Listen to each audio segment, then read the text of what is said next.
Tritiya Skandaha, the Saptadashodhyayaha, 17th chapter from Sloka 1. Maitreya Uvacha.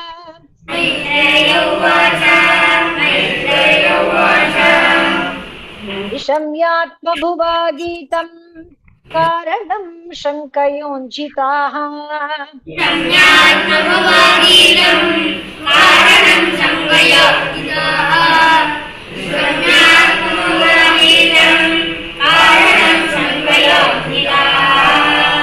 Tatasarve nyavartanta tridivaya divaukasaha.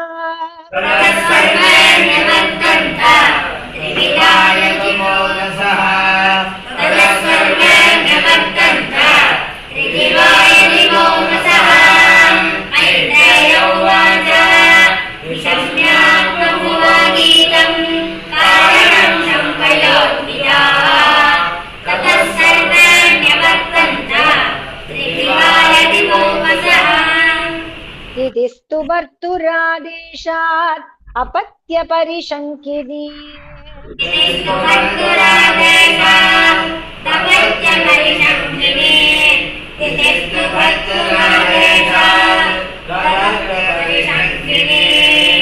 Idistu Bharturadeshat apatya parishankidi.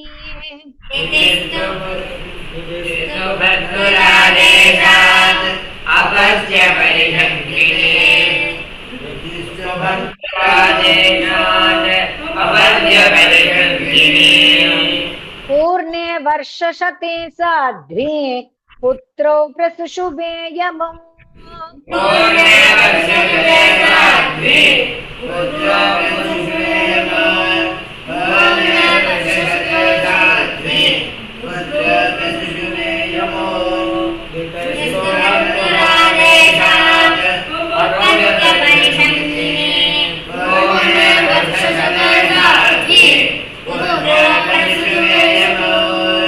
Utpata bhavastatra nipetul jayamanayoh.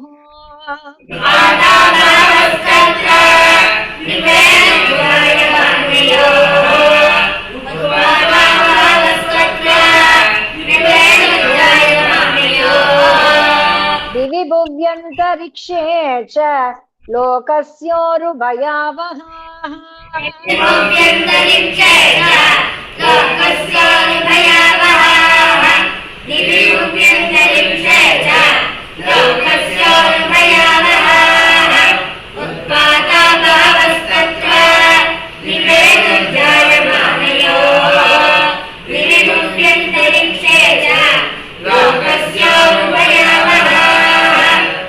Sahachala bhuvascheluhu dishas sarva prajajvaluhu.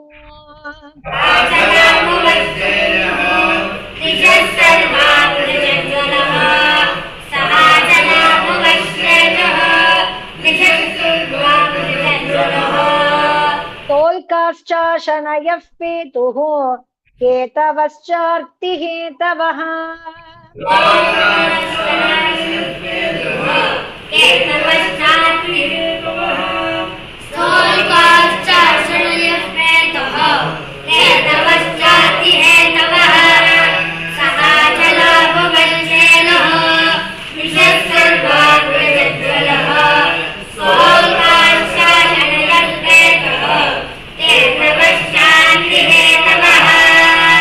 Vavau vayussu dusparshaha utkaranirayanmuhu.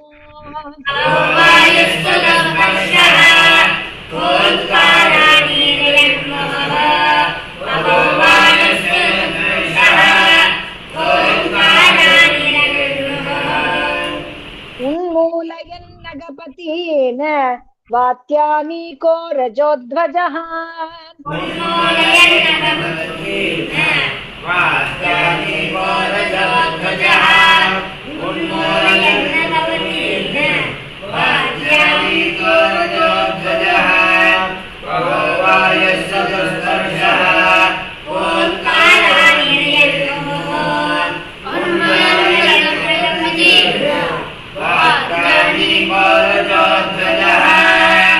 Uddhasattadidambodha घटया नष्टभागने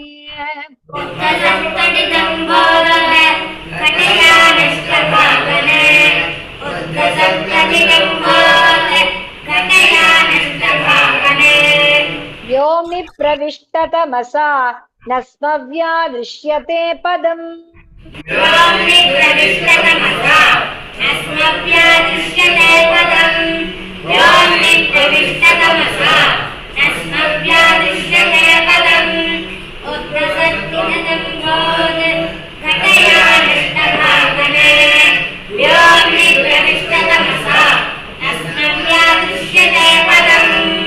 शुक्रोश विमनावाद्दिः उदूर्मिक्षो क्षुभितोदरः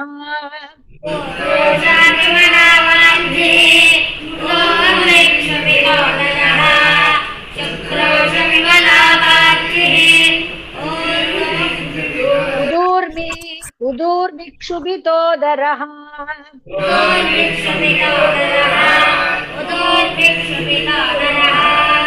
सोदपानाच्च सरितः चुक्षुभुः शुष्कपङ्कजाः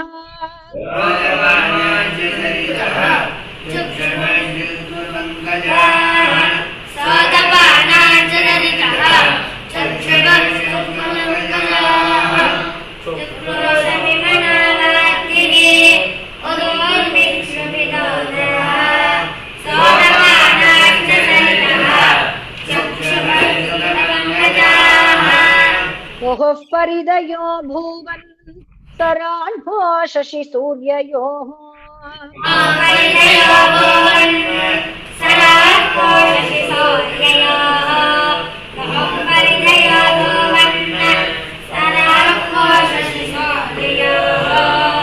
निर्घाता रथ निर्घ्रादा इवरेभ्यः प्रजगिरे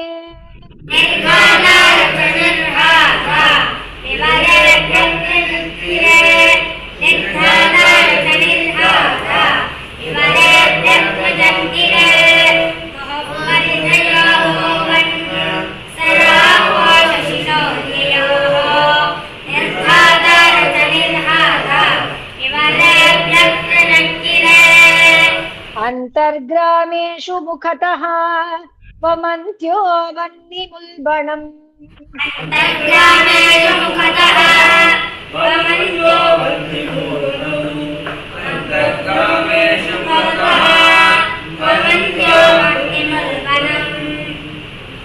सृगालोलूककण्ठारैः प्रणेदुरशिवं शिवाः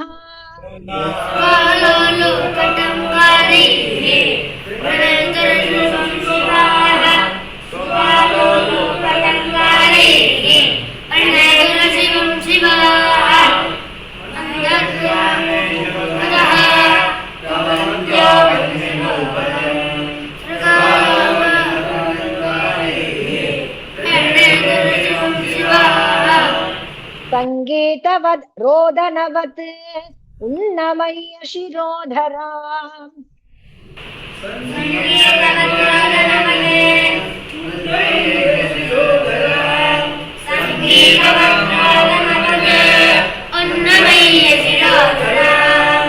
यमुञ्चन् विविधा वाचो ग्रामसिंहास्ततस्ततः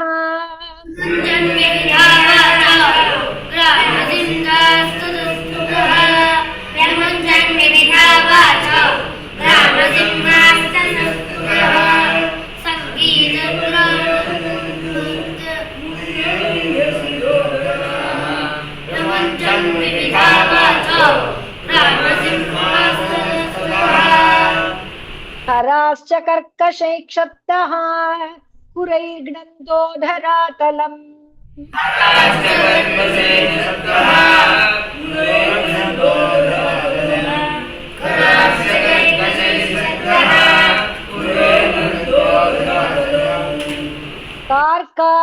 कार्काररभसामत्ताः पर्यधावन्वरूथशः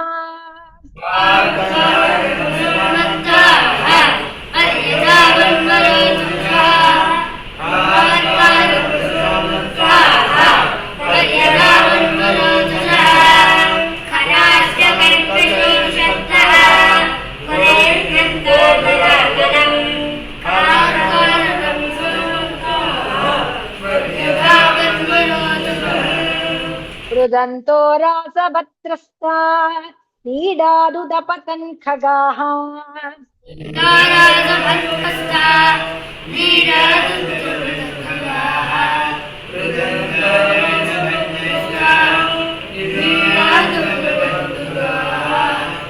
घोषेरण्ये च पशवः शकृन्मूत्रम् अकुर्वत्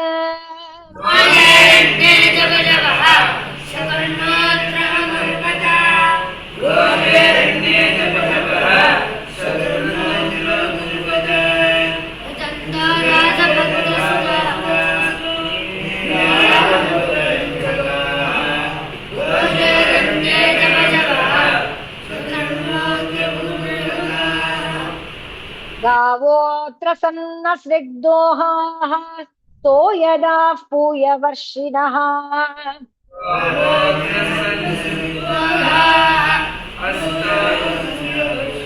तो यदा पूयवर्षिणः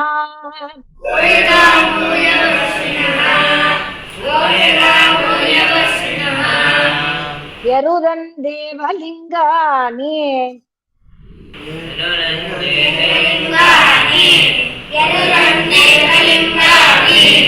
द्रुमापेतुर्विनानिलम्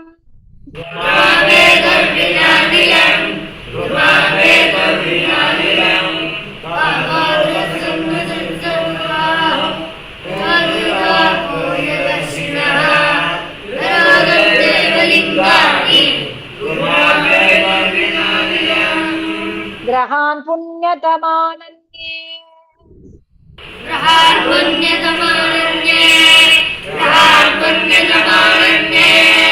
गगनांश्चापि दीपिताः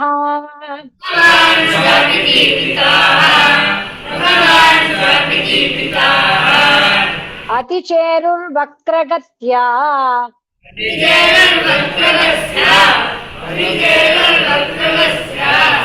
युयुधुश्च परस्परम्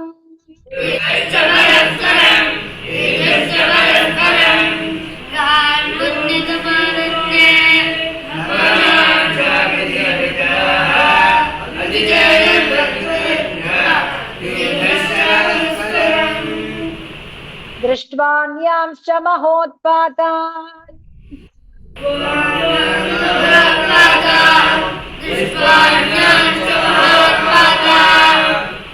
अतत्तत्त्वविदः प्रजाः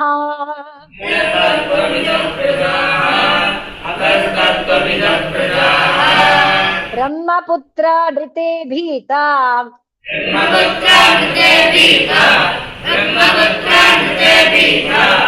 नेनिरे विश्वसम्प्लवम्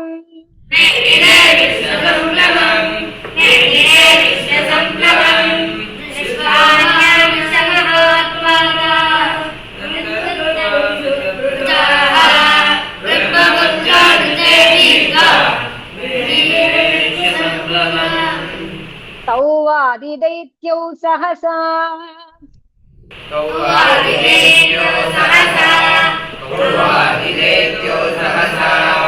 यज्यमानात्मपौरुषौ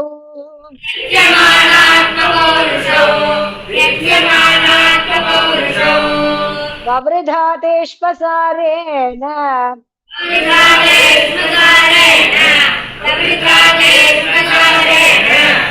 कायेनाद्रिपति इव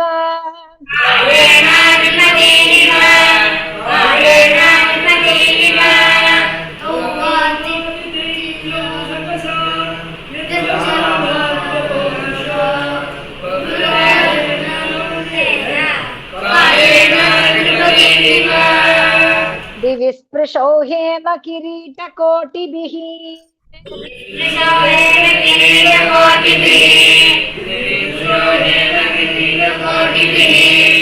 निरुद्धकाष्ठौ स्फुरदङ्गदाभुजौ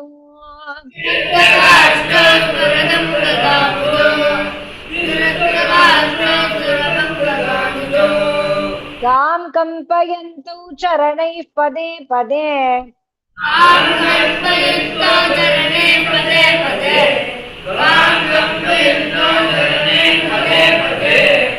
कट्यासु कञ्च्यार्कमतीत्यतस्थतुः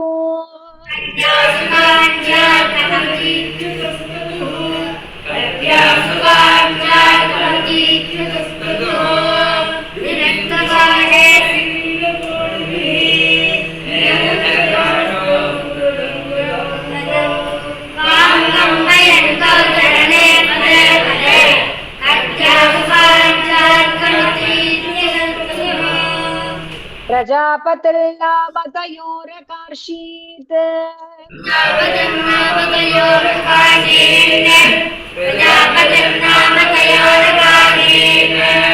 यः प्राक् स्वदेहाद्यमयोरजायत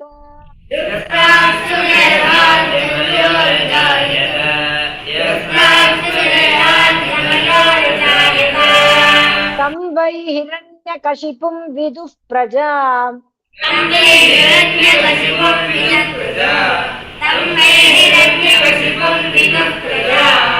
यं तं हिरण्याक्षमसूतसाग्रतः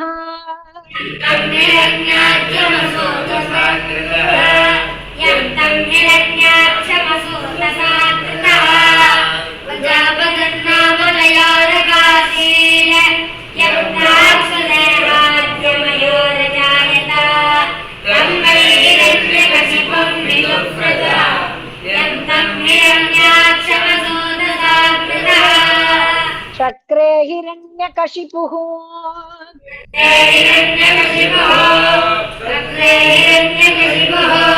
दोर्भ्यां ब्रह्मवरेण च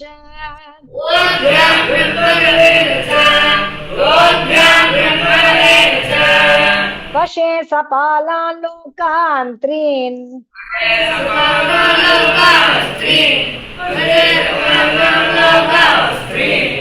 अकुतो मृत्युरुद्धतः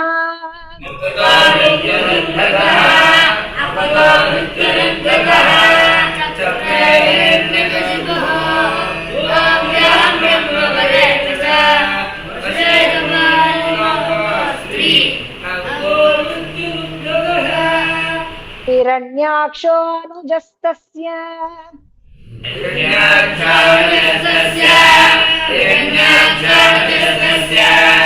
प्रियः प्रीतिकृदन्वहम्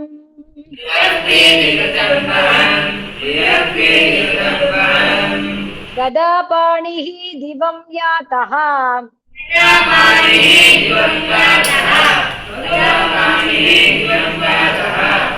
युयुत्सुर्मृगयन्द्रणम्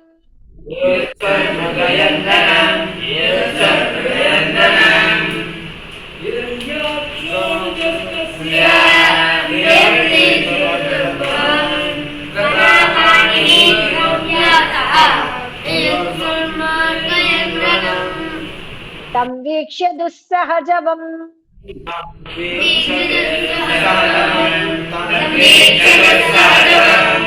रणत्काञ्चननूपुरम्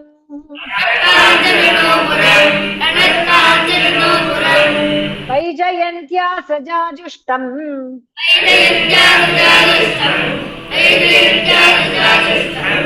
अंसन्यस्तमहागदम्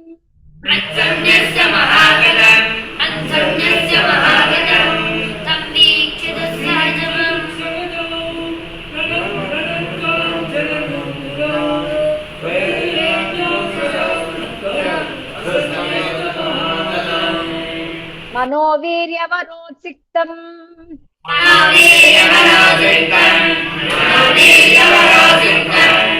अशन्यम् अकुतो भयम्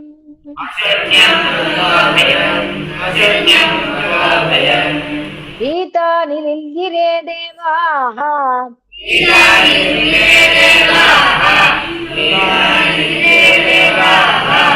तार्क्ष्यत्रस्ता इवाहयः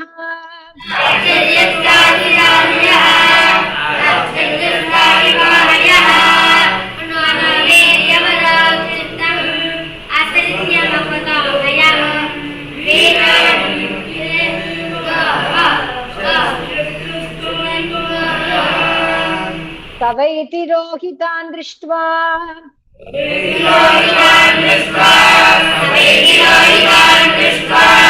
सहसा स्वेन दैत्यराट्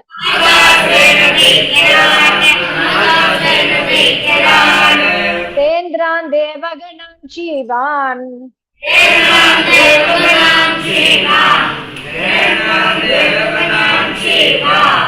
अपश्यन् व्यनदद्भृशम्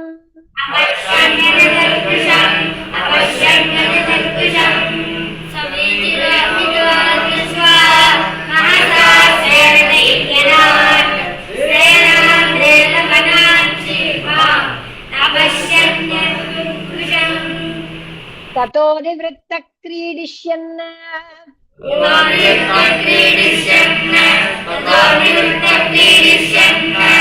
गम्भीरं भीमनिस्वनम्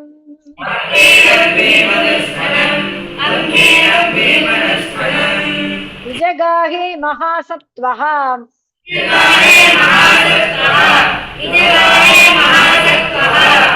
वार्धिं मत्त इव द्विपः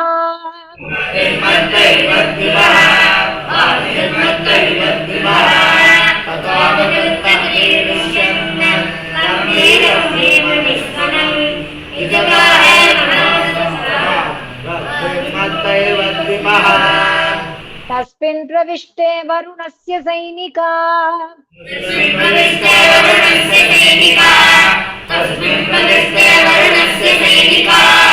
यादो गणा सन्नदीयः साध्वसाः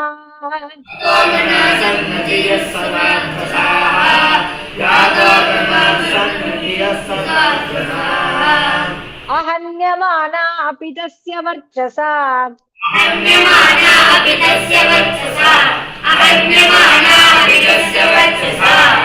प्रदर्शिता दूरतरं प्रदुद्रुवुः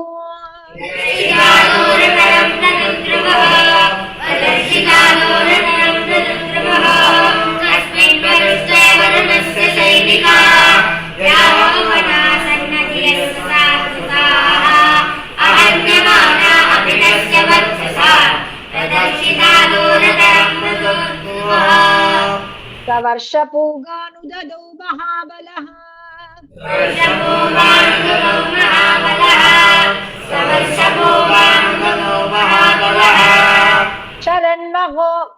चरन्नहोर्मीश्वसनेरितान् मुहुः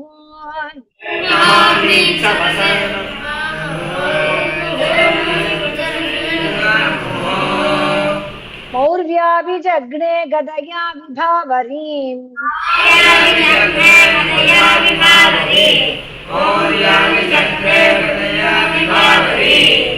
आसेदिवान्तातपुरीं प्रचेतसः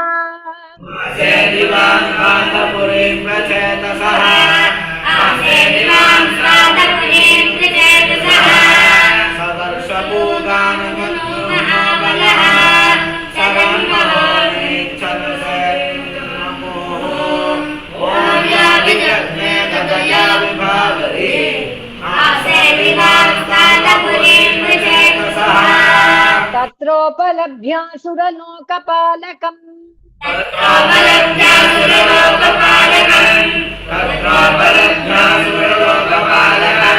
यादो गणानां वृषभं प्रचेतसम्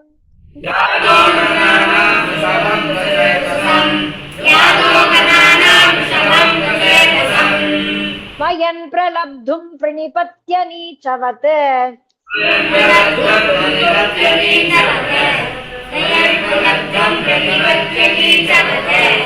जगादमेदे यदि राजसंयुगम्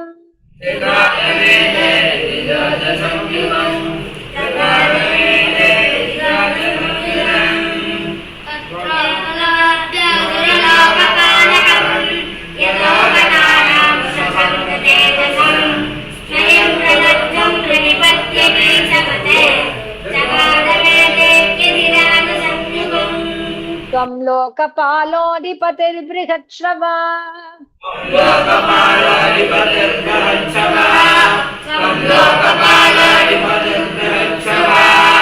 वीर्यापहो दुर्मदवीरमानिनाम्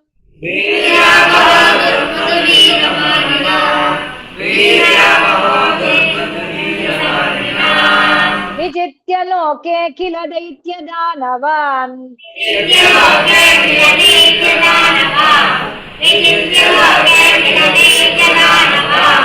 यद्राजसूयेन पुरा यजत्प्रभो यद्राजसूयेन पुरा जगत्प्रभो यद्राजसूयेन पुरा जगत्प्रभो त्वं लोकपालोऽधिपतिर्बृहत्सुवा वीर्यापहो दुर्मदवीरमानिना विजित्य लोके किल दैत्यदानवान् यद्राजसूयेन पुरा जगत्प्रभो स एवमुत्सिक्तमदेन विद्विषा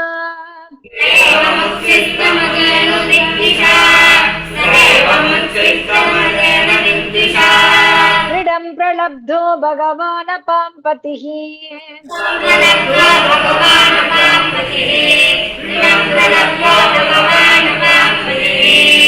रोषं समुत्थं शमयन् स्वया धिया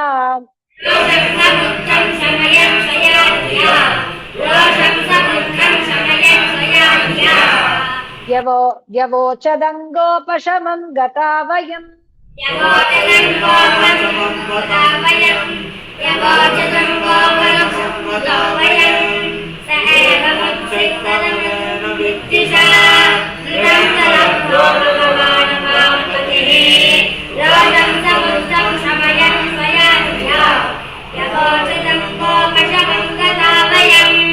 पश्यामि नान्यं पुरुषात् पुरातनात्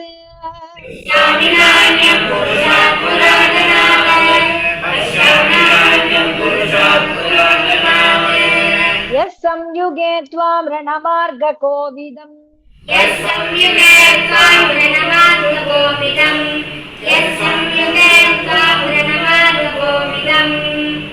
आराधयिष्यति असुरः शभेयितम्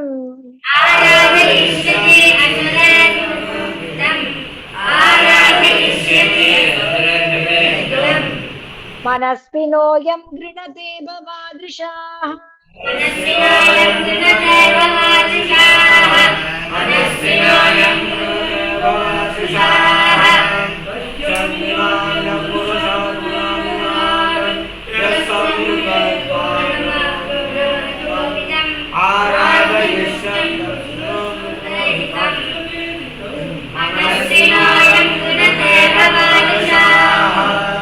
तं वीरमारादपि पद्य विस्मयः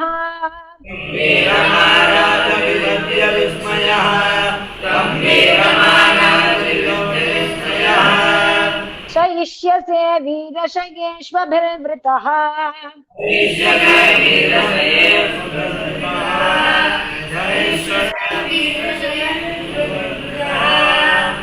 यस्त्वद्विधानाम् असतां प्रशान्तये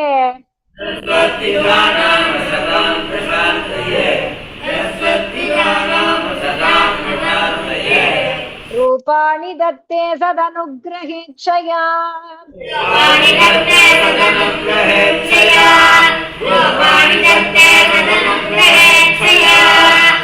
वीरमारादपि पद्य विस्मयः